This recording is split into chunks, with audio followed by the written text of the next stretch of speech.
नमस्कार दोस्तों, मैं अमन स्वागत करता हूं आपका आपकी यूट्यूब चैनल एजुकेशन हब पे। यह पर्यावरण एक परिचय का 18वां क्लास है और आज के क्लास में हम देखेंगे पारिस्थितिकी तंत्र के प्रकार में विश्व के मरुस्थल का पहला पार्ट। आज हम देखेंगे कि मरुस्थल कैसे बनता है, किन किन क्षेत्रों में मरुस्थल पाए जाते हैं और मरुस्थल के कितने प्रकार होते हैं। और जैसा कि मैंने बताया कि यह सभी प्रकार के एग्जाम जैसे टेट, एस्टेट, केवीएस और ऑल वन डे एग्जाम जैसे पुलिस, लेखपाल की आप तैयारी कर रहे हैं तो सभी प्रकार के एग्जाम में यहाँ से 100% है कि क्वेश्चन पूछे जाते हैं। तो चलिए शुरू करते हैं बिना किसी देरी के। तो यहाँ पे आपका जब पर्यावरण एक परिचय का क्लास शुरू किया जा रहा था तो उसमें एक था पारिस्थितिकी तंत्र। तो पारिस्थितिकी तंत्र के अंतर्गत ही ये सारे आपके टॉपिक हैं, मैंने बहुत अच्छे से समझा रखा है। तो इसमें हमने घास के मैदान को पढ़ रखा है और आज हम शुरू करेंगे मरुस्थल। और जैसा मैंने बताया था कि इसमें से जो भी चीज़ें आपको दिख रहा है, वन, टुंड्रा प्रदेश, वनों के प्रकार या जलीय परितंत्र जो होते हैं और साथ ही साथ मानव निर्मित जो परितंत्र होते हैं, इन सभी के बारे में अपने को पढ़ना है। तो इनमें से घास के मैदान का क्लास हो चुका है जिसको कि आप प्लेलिस्ट में जाकर प्राप्त कर सकते हैं। और आज हम देखेंगे मरुस्थल। और जैसा कि मैंने बताया कि इसके दो पार्ट होंगे, तो पहला पार्ट आज है और दूसरे पार्ट को कल अपलोड कर दिया जाएगा। तो यहाँ पे सबसे पहले ये देखते हैं कि मरुस्थल कैसे होता है या किन क्षेत्रों में। तो जैसे पिछले क्लास में मैंने घास के मैदान को पढ़ाया था, घास के मैदान, तो वहाँ पे मैंने बताया था कि जिन क्षेत्रों में 25 सेंटीमीटर से 75 सेंटीमीटर के बीच औसत वार्षिक वर्षा होती है वहाँ पर घास के मैदान पाए जाते हैं। अच्छा, आपसे पूछ दे कि उष्णकटिबंधीय पतझड़ वन के बारे में पूछे, ठीक है, तो जहाँ पर 75 सेंटीमीटर से 200 सेंटीमीटर के मध्य वर्षा हो। और सदाबहार वन के बारे में आपसे पूछे अगर सदाबहार वन, तो जहाँ पे 200 सेंटीमीटर से अधिक वर्षा हो, जहाँ पे या ये सारे क्या है, औसत वार्षिक वर्षा है। तो जिन क्षेत्रों में 200 सेंटीमीटर से अधिक औसत वार्षिक वर्षा होती है वहाँ पर सदाबहार वन पाए जाते हैं। जहाँ पर 75 से 200 सेंटीमीटर के मध्य वर्षा होती है वहाँ पर आपके पतझड़ वन पाए जाते हैं। और जहाँ पर 25 सेंटीमीटर से 75 सेंटीमीटर के मध्य औसत वार्षिक वर्षा होती है वहाँ पे घास के मैदान पाए जाते हैं। और दूसरा कि जिन क्षेत्रों में 25 सेंटीमीटर से कम औसत वार्षिक वर्षा कितना 25 सेंटीमीटर से कम होती है वहाँ पर आपके मरुस्थल पाए जाते हैं। तो सामान्य रूप से आपने इसको समझा होगा कि जिन क्षेत्रों में जो आपके जहाँ पे वर्षा कम होती है, ठीक है, वहाँ पर मरुस्थल। और वर्षा कितना कम होता है आपका कि 25 सेंटीमीटर से कम। तो सामान्य रूप से अगर आपसे कोई पूछा जाए कि मरुस्थल किसे कहते हैं तो वह क्षेत्र जो लंबे समय से नमी के अभाव से ग्रस्त है, नमी के अभाव, ठीक है, या जहाँ पर लंबे समय से वर्षा नहीं हुई है। और अगर आपसे पूछ दे कि वर्षा कितने सेंटीमीटर, तो जिन क्षेत्रों में 25 सेंटीमीटर से कम वर्षा होती है वहाँ पर मरुस्थल पाए जाते हैं। या जिन क्षेत्रों में लंबे समय से नमी की कमी होती है वहाँ पर मरुस्थल पाए जाते हैं। हल्का फुल्का आपने एग्जाम्पल देखा होगा ना, जैसे गर्मी का समय होता है तो गर्मी का समय, जैसे कि अब आने वाला है गर्मी का समय, तो आपने एक चीज़ देखा होगा, गर्मी के समय में लगभग 2 या 3 महीने बरसात नहीं होती है, ठीक है। तो आपके जो गेहूं के खेत होते हैं ना, उनको ही देखने पर ऐसा हमें प्रतीत होता है कि यह मरुस्थल हो गया है। क्यों? क्योंकि 2 से 3 महीने के बीच में लगभग बरसात नहीं होती और पूरा का पूरा आप देखते हैं कि आपके खेत से धूल उड़ने लगते हैं, ठीक है, और तापमान काफ़ी हाई हो जाता है। तो यहाँ पे आप अपने आसपास के ही चीज़ों से देखकर ऑब्जर्व कर सकते हैं कि मरुस्थल कैसे बनता है। तो गर्मी का समय जैसे मई जून का समय रहता है तो आपको चारों तरफ अपने खेत ही मरुस्थल प्रतीत होते हैं। क्यों? क्योंकि लंबे समय से वर्षा नहीं हुआ है। तो जो क्षेत्र लंबे समय से नमी के अभाव से ग्रस्त होता है उसे हम क्या कर लेते हैं, मरुस्थल कहते हैं। या सामान्य भाषा में पूछे तो जहाँ पर औसत वार्षिक वर्षा 25 सेंटीमीटर से कम होती उन क्षेत्रों में मरुस्थल पाए जाते हैं। अब यहाँ पे हम देखते हैं कि मरुस्थल के प्रकार। तो हालांकि मैंने यहाँ पे लिखा है कि मरुस्थल 4 प्रकार के होते हैं, लेकिन अगर तापमान के आधार पे आपसे पूछा जाए तो तापमान के आधार पर मरुस्थल 2 प्रकार के होते हैं। एक आपका होता है शीत मरुस्थल और दूसरा होता है आपका ग्रीष्म मरुस्थल। शीत मरुस्थल जहाँ पे ठंडे क्षेत्र होते हैं, ठीक है, और वर्षा नहीं होती है। देखिए यहाँ पे एक चीज़ कॉमन है कि शीत मरुस्थल हो या ग्रीष्म मरुस्थल हो, वहाँ पर वर्षा क्या होगी 25 सेंटीमीटर से कम या वर्षा ना के बराबर होगी। बस यहाँ का तापमान कैसा हो जाएगा, ठंडा, और यहाँ का तापमान कैसा हो जाएगा, गर्म। तो तापमान के आधार पर मरुस्थल 2 प्रकार के होते हैं, शीत मरुस्थल और ग्रीष्म मरुस्थल। और उसके बाद अलग अलग क्षेत्रों में आपके मरुस्थल बांटे गए। जैसे कि यहाँ पे हम आपको बताएं कि मूल रूप से मरुस्थल कितने प्रकार के होते हैं, तो 4। एक होता है उपोष्ण कटिबंधीय मरुस्थल। उपोष्ण मतलब कि उष्ण कटिबंधीय क्षेत्र में जो आपके पाए जाते हैं मरुस्थल। तो यह मूलतः इनकी प्रकृति कैसी होती है, ग्रीष्म वाली। जैसे कि आप अपना थार का रेगिस्तान देख लो, सहारा देख लो, तो ये उपोष्ण कटिबंधीय हैं।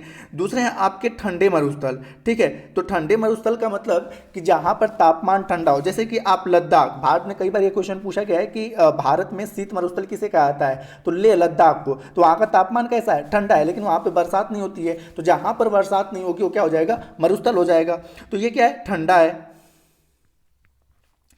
तीसरा आपने तटीय मरुस्थल, अगर आप उत्तर भारत में हो तो बेसिक तौर पे गर्मी के समय में आपने देखा होगा कि गर्मी के समय में जब गंगा नदी सूखती है, तो गंगा नदी सूखती है तो यहाँ पे जल की धारा बहती है, ठीक है। और ये गंगा नदी की पूरी जो चौड़ाई है इतनी है, ऐसे मान लेते हैं। तो ये बीचों बीच जल की धारा बह रही है और यहाँ पर गंगा नदी का रेत वाला जो क्षेत्र हो जाता है, ठीक है। तो ऐसा प्रतीत होता है कि हम भी किसी तटीय मरुस्थल के क्षेत्र में आ गए। जैसे कि यहाँ पे गंगा नदी बह रही है, छोटी हो गई है, गर्मी के समय में काफ़ी छोटी हो गई है, तो यहाँ पर ये जो रेत दिखाई देते हैं, तो तटीय मरुस्थल क्या होता है, बेसिक तौर पे सागरों के तटों पाए जाते हैं। जैसे मैंने यहाँ पे एज एग्जांपल बताया कि गंगा नदी का जो तट हो जाता है गर्मी के समय में, तो पूरा का पूरा बालू का रेता हो जाता है और उसके बाद बीच से नदी बहती है, तो ऐसे क्षेत्रों को हम तटीय मरुस्थल कहते हैं। अच्छा, आप ये बता सकते हैं कि अगर आप ऐसे इलाके में गए होंगे तो यहाँ पर आपको ठंडा प्रतीत होता है अगर, तो बेसिक तौर पर कैसा प्रतीत होता है, गर्म, ठीक है।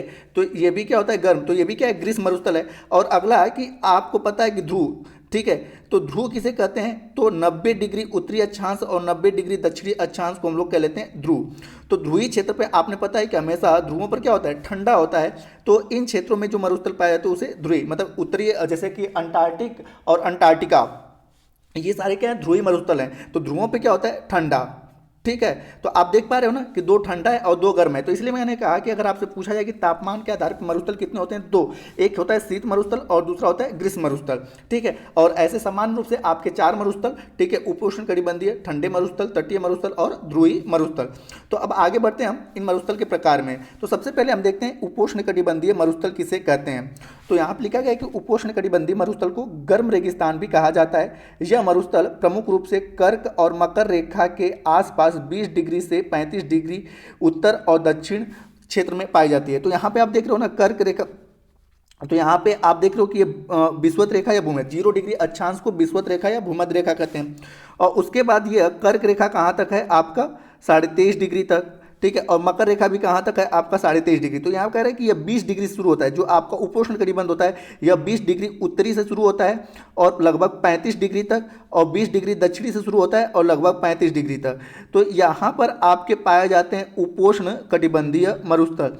और इनकी प्रकृति कैसी होती है, यह मूलतः गर्म होते हैं। जैसे कि यहाँ पे कहा गया है कि सहारा हो गया, अरब का रेगिस्तान हो गया और थार का रेगिस्तान हो गया। तो आप देखोगे जैसे थार का रेगिस्तान कहाँ पे है, राजस्थान में है। तो आप देख पाओगे ना कि कर्क रेखा के आसपास ही, ठीक है। जैसे कि अब देखो यहाँ पे मैंने बताया ना कि ये कर्क रेखा है 23.5 डिग्री उत्तरी, तो कर्क रेखा के आसपास ही आप देखोगे कि भारत में थार का रेगिस्तान है। तो उपोष्ण कटिबंधीय मरुस्थल की प्रकृति कैसी होती है, गर्म होती है। और यह किस क्षेत्र में पाए जाते हैं, तो 20 डिग्री से 35 डिग्री उत्तरी अक्षांश और 20 डिग्री से 35 डिग्री दक्षिणी अक्षांश के मध्य पाए जाते हैं। तो ये आपके हो गए उपोष्ण कटिबंधीय मरुस्थल। आगे आपका ठंडे मरुस्थल। तो यहाँ पे कह रहा है कि ठंडे मरुस्थल ऐसे क्षेत्रों में पाए जाते हैं जहाँ पर वर्षा कम होती है और लेकिन तापमान भी कम रहता है। अब जैसे आपने देखा होगा कि आपने अगर मेरा वायुमंडल वाला क्लास देखा होगा, तो मैंने बताया था कि वायुमंडल को 5 भागों में बांटा गया है और सबसे निचला जो मंडल है वो है आपका क्षोभ मंडल, ठीक है। तो क्षोभ मंडल की सीमा से मैंने बताया था कि जितनी आप ऊंचाई पर जाते हो टेम्परेचर क्या होता है, डिक्रीज होता है, मतलब कम होता है। जैसे आप उत्तर भारत में मैदानी इलाके में रह रहे हो और सेम टाइम पे आप जम्मू कश्मीर के पहाड़ी इलाके में चले जाओ, तो आप देखोगे कि यहाँ पर जैसे कि फरवरी का महीना चल रहा है, ठीक है। तो फरवरी के महीने में आप उत्तर भारत में और फरवरी के महीने में आप जम्मू कश्मीर जैसे पहाड़ी इलाके में, तो ठंडी कहाँ पे अधिक लगेगी, कहाँ पर, जम्मू कश्मीर में। क्योंकि जम्मू कश्मीर की जो समुद्र से औसत ऊंचाई है वह उत्तर भारत के औसत ऊंचाई से अधिक है। तो आप ये पा रहे हो ना कि जैसे जैसे आप ऊंचाई पर जा रहे हो, ठीक है, तापमान क्या होता जा रहा है, कम होता जा रहा है, यानी कि ठंडी बढ़ती जा रही है। तो शीत मरुस्थल होने के दो कारण हैं, ठीक है। जैसे बेसिक तौर पर कि ऊंचाइयों पर जाने पर टेम्परेचर क्या होता है, कम होता है, और साथ ही साथ इन क्षेत्र ये क्या होते हैं, बेसिक तौर पे वृष्टि छाया प्रदेश में पाए जाते हैं। वृष्टि छाया प्रदेश किसे कहते हैं, तो पर्वत का जो विमुख ढाल होता है। जैसे कि हम आपको लद्दाख को लेकर समझाते हैं, तो ये आपका क्या हो गया, हिमालय हो गया। तो हिमालय जो ट्रांस साइबेरिया से हवाएं आती हैं, ठीक है, जो नमयुक्त हवाएं आती हैं, तो हिमालय से टकराकर हिमालय के इसी क्षेत्र में क्या करती हैं, वर्षा कर देती हैं, और यह इस क्षेत्र में नहीं पहुंच पाती हैं, जिसके कारण यहाँ पर वर्षा नहीं होता है। और यहीं पे क्या स्थित है, आपका लद्दाख स्थित है, ठीक है, यहीं पर आपका लद्दाख स्थित है, और जिसके कारण लद्दाख में वर्षा नहीं होती है। लेकिन ऊंचाई पर होने के कारण टेम्परेचर क्या हो गया, कम हो गया, जैसे मैंने बताया। तो ऊंचाई पर होने के कारण टेम्परेचर कम, यानी कि वहाँ पे ठंडी अधिक हो गई, लेकिन नमी भी क्या हो गई, कम हो गई। तो जिसके कारण यहाँ का पूरा क्षेत्र क्या हो, मरुस्थलीय हो जाए। जैसे कि आप यह फिगर देख सकते हो कि पूरा का पूरा व्हाइट आपको दिख रहा होगा, ठीक है।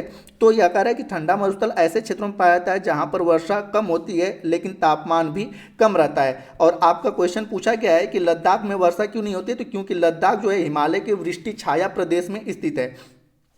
तो वृष्टि छाया, ये पर्वत का क्या हो गया, सम्मुख ढाल, और ये हो गया पर्वत का विमुख ढाल।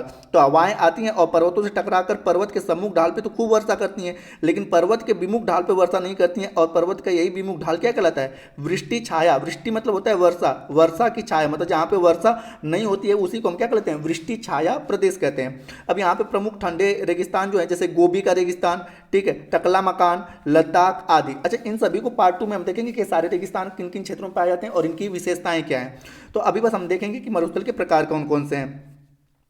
अब अगला है तटीय मरुस्थल। तो यहाँ पे कि अनेक समुद्री तटों पर वर्षा की कमी के कारण रेगिस्तान पाए जाते हैं, और महाद्वीपों के पश्चिमी भाग में ठंडी जल धाराएं बहती हैं, जिससे कि जलवाष्प नहीं बनता है, और पश्चिमी हिस्सों में अपेक्षाकृत कम वर्षा होती है। अब देखो, सभी जगहों पर मैंने बताया कि मरुस्थल ऐसे क्षेत्रों में पाए जाएंगे जहां पर 25 सेंटीमीटर से कम वर्षा हो। तो सभी जगह पर देखोगे वर्षा कम हो रही है। अब जैसे कि मैंने बताया कि अगर आप उत्तर भारत से होंगे तो उत्तर भारत में गर्मी के समय में आपने देखा होगा, जैसे मैंने बताया कि गंगा नदी की जो टोटल चौड़ाई है, ये समझ लो कि आपकी ये गंगा नदी की पूरी चौड़ाई है। और गर्मी आने के समय में गंगा नदी मूलतः कहाँ पे बहती हैं, तो गंगा नदी जो होती है, ठीक है, यह आपकी गंगा, ये पूरी गंगा नदी की चौड़ाई है, और गंगा नदी इतने में ही बह रही है। लेकिन गंगा नदी के जो पानी में हमेशा रेत रहते हैं, तो जब गर्मी का समय आता है ना, तो ये रेत क्या होते हैं कि दिखने लगते हैं, और ये पूरा गंगा नदी इस तरह से सूख जाता है। तो यहाँ पर आने पर मैंने देखा, जैसे यहाँ पे फिगर में आप देख रहे हो ना, कुछ यही वाला फिगर आप देख पाते होंगे गर्मी के समय में गंगा नदी को। तो यह तट हो गया, और तटीय क्षेत्र में पूरा का पूरा हमें ये रेत का टिब्बा दिख रहा है, ठीक है, रेत दिख रहा है, रेती रेत दिख रहा है। तो ऐसे क्षेत्रों को हम क्या कहते हैं, तटीय मरुस्थल कहते हैं। जैसे कि अमेरिका देश में चिली एंडीज पर्वतमाला के पश्चिम और प्रशांत महासागर के किनारे अटकामा मरुस्थल जो है, ठीक है, यह क्या एक प्रकार से तटीय मरुस्थल है। तो गर्मी के समय में आप जो गंगा किनारे घूमने जाते हो ना, तो वहां पर जो रेत क्षेत्र है उसको आप फील कर सकते हो, क्या है, तटीय मरुस्थल है। और क्यों हुआ है तटीय मरुस्थल, क्योंकि गर्मी के समय में वर्षा नहीं हुई है, और जैसे ही आप बरसात आता है आपने देखा होगा पूरा का पूरा मरुस्थल क्या हो जाता है, समाप्त हो जाता है। तो अगर इन क्षेत्रों में ठीक ठाक वर्षा होती तो इस प्रकार के मरुस्थल हमें दिखाई नहीं देते। तो यहाँ पे है कि समुद्र तटों पर वर्षा की कमी के कारण रेगिस्तान पाए जाते हैं, और इन्हीं समुद्र के तटों पर पाए जाने वाले रेगिस्तान को हम क्या कहते हैं, तटीय मरुस्थल। और जिसका कि एग्जाम्पल है अटकामा मरुस्थल। अगला है चौथा, जो कि इस वीडियो का अंतिम मरुस्थल है, ध्रुवीय मरुस्थल। तो मैंने बताया कि 0 डिग्री मतलब कि जो 90 डिग्री उत्तर और 90 डिग्री दक्षिण, तो ये जो क्षेत्र होता है, यहाँ पे जो व्हाइट वाला पार्ट आप देख पा रहे हो, ठीक है, यहाँ पे लिखा है दक्षिणीय शीत कटिबंध, ठीक है। तो ये जो आप देख पा रहे हो शीत कटिबंध वाले क्षेत्र को दक्षिणी शीत कटिबंध, और ये उत्तरी शीत कटिबंध, तो इन्हीं क्षेत्र को हम क्या कहते हैं, ध्रुवीय मरुस्थल कहते हैं। अब यहाँ पे भी कारण क्या है कि ध्रुवों पर वर्षा होती नहीं है, लेकिन टेम्परेचर क्या है, कम है, मतलब कि ठंडी अधिक है, तो और वर्षा यहाँ पर होती नहीं है, जिसके कारण यहाँ पर कोई वनस्पतियाँ पाई नहीं जाती हैं, ठीक है। तो ऐसे क्षेत्रों को हम क्या कहते हैं कि ध्रुवीय, मतलब यह ध्रुवों पर है, इसलिए आपका ध्रुवीय मरुस्थल हो गया। और यहाँ पर तापमान भी कैसा है, ठंडा है, यहां पर तापमान भी कैसा है, ठंडा है। तो इसे हम ध्रुवीय मरुस्थल, जैसे कि आपने देखा होगा कि दक्षिणी ध्रुव में जो है अंटार्कटिका है, अंटार्कटिका, और उत्तरी ध्रुव में क्या है, आर्कटिक है, ठीक है। तो ये उत्तरी ध्रुव का मरुस्थल है और ये दक्षिणी ध्रुव का मरुस्थल है। और अगर आपसे पूछा जाए समान रूप से ठंडा और गर्म मरुस्थल लेकर पूछा जाए कि ठंडे और गर्म मरुस्थलों में विश्व का सबसे बड़ा मरुस्थल कौन सा है, तो पहले नंबर पे आता है अंटार्कटिका, यह शीत मरुस्थल है। दूसरे नंबर पे आता है आर्कटिक, और तीसरे नंबर पे आता है आपका सहारा, कि विश्व का, ठीक है, ठंडे और गर्म मरुस्थल कुल रेगिस्तानों में सबसे बड़ा कौन सा है, तो अंटार्कटिका, दूसरा है आर्कटिक और तीसरा है सहारा। और ऐसे सहारा क्या है, गर्म मरुस्थल में आता है। तो यहाँ पर लिखा गया है कि पृथ्वी के ध्रुवों पर वर्षा नहीं होती, जिसके कारण यहाँ पर किसी भी प्रकार का जीवन यापन नहीं है। यहाँ पर अत्यंत ठंडे स्थल पाए जाते हैं। उदाहरण के लिए विश्व का सबसे ठंडा जो बड़ा मरुस्थल है अंटार्कटिक है, जो कि ठंडा मरुस्थल है। यहाँ पे आप देख पा रहे हो और इसका यहाँ पर आप फिगर देख पा रहे हो, ठीक है। तो ये क्या है आपका अंटार्कटिक मरुस्थल। तो दोस्तों आज की इस क्लास में हमने देखे मरुस्थल के प्रकार। तो जैसे मैंने बताया 4 प्रकार के, तापमान के आधार पर 2 प्रकार के मरुस्थल होते हैं और ऐसे समान रूप से 4 प्रकार के मरुस्थल होते हैं। तो जिसको मैंने बहुत अच्छे से समझा।